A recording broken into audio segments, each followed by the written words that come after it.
مجھے اللہ کی ذات سے 100% یقین ہے کہ اللہ آپ کے اس پریشانی کو، اس غم کو خوشی سے تبدیل کر دیں۔ بہت سے لوگ ڈپریشن میں چلے جاتے ہیں اور پھر تنہائیوں میں رہتے ہیں، کسی سے بات چیت نہیں کرتے۔ تو ایسے موقع پر نا، جب آپ کا دل کہ یار میں کسی تنہائی میں بیٹھ کے بس اس غم کے ساتھ جیوں، اپنے آپ کو مزید غمزدہ کروں، بس اسی غم میں پگھلتا رہوں، اپنے نفس پر کنٹرول کرتے ہوئے دوستوں کے ساتھ بیٹھے۔ آپ کا دل کرتا ہے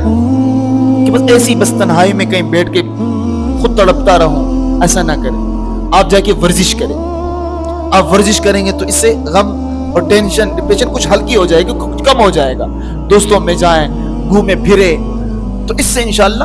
یہ غم کچھ ہلکا ہو جائے گا۔ اور پھر نماز سب سے بہترین چیز ہے، لیکن نماز ایسی نہ جیسے ہم پڑھتے ہیں، پوری جان لگا کر، پوری توجہ کے ساتھ اللہ کے سامنے جھک جائیں، نماز پڑھیں اور اپنے اللہ کے سامنے اپنی دل کی حالت پیش کریں کہ اللہ مجھے یہ غم درپیش ہے، اس غم کو تیرے سوا کوئی دور نہیں کر سکتا، غم بھی تیری طرف سے ہے، خوشی بھی تیری طرف سے ہے، اس دل کو آپ کے حکم نے غمزدہ کر دیا ہے، اللہ اس دل کو تیرا حکم ہی خوش کر سکتا ہے، تو اپنے فیصلے فرما، اس دل کو خوشیاں عطا فرما۔ تو جب آپ اس طرح اللہ کے سامنے اپنا مقدمہ لے کر، اپنی حاجت لے کر پیش ہوں گے،